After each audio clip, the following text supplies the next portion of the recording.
This is a really interesting question, and it's a question which is going to certainly shape the future of education. We're in a kind of transition period at the moment. The current demands of most post-secondary schools is that the students have some kind of recognized high-level academic qualification, like the IB diploma, for example.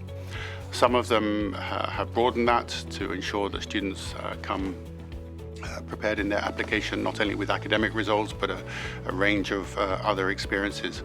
But essentially, the requirements of post-secondary education have not changed significantly for many years. Our hope is, and our desire is that should change, because we recognize that in terms of happiness and success in the future, it is not only academic results that are going to determine these things.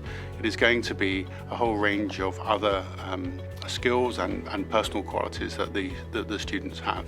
So I'm hopeful that universities will increasingly recognize that academics alone is not sufficient. First of all, for application and entry to university, but is certainly not sufficient as we look forward to the future, when the kinds of skills and personal qualities that we are very focused on developing here at Mulgrave are much more important, as I say, in determining happiness and success in life. Social and emotional learning are a fundamental part of education, and again, this is something that we fully recognized here at Mulgrave. It's easy in some senses to measure academic learning, to measure some of the learning outcomes that, for example, that you have in maths and science and so on. It's much more difficult, of course, to measure students' social and emotional intelligence. And we've done some work on this. It's an interesting area. There is work being done, there's research work being done around the world on how we make sure that these really important skills that students need to acquire as part of a great education can be more formally assessed.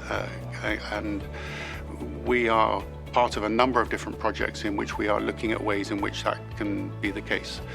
Currently, we ask our students to reflect on their own assessment of how those skills are being developed through their passports and various other portfolios.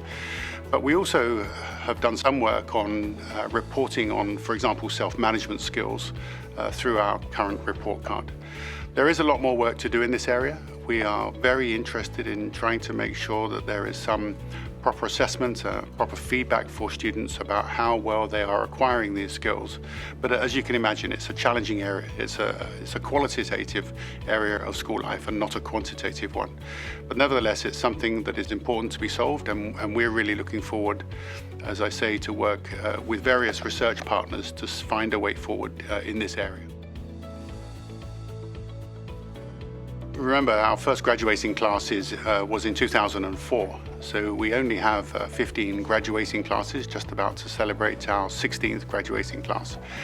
So we haven't got hundreds of years of alumni like many established schools, but nevertheless, reconnecting with our alumni is really important, or I should say maintaining contact with our alumni is really important. One of the characteristics of Mulgrave, which I think we all appreciate, is the strong sense of community that we have, and many people in fact use the word family to describe Mulgrave. And just because you happen to graduate from school doesn't mean to say that you leave this family. And that's the message we're trying to give to all of our alumni, that our alumni will always be part of our community. I have a maybe infamous saying, once a Mulgravian, always a Mulgravian. But we want our students to be part of this community, to continue always to be welcome back, and to be always part of this family. We have currently appointed Mark Steffens, who many of you will know as our new alumni coordinator. He's working on creating a platform for which alumni can keep in contact with the school and indeed offer their services as mentors and coaches for existing students as part of their alumni role. So we're working very hard on it. We've got a bit of catch up to do, to be honest, but it's an exciting area of school life and an important area of school life as we aim to reach that goal that our Mulgravians will always be Mulgravians.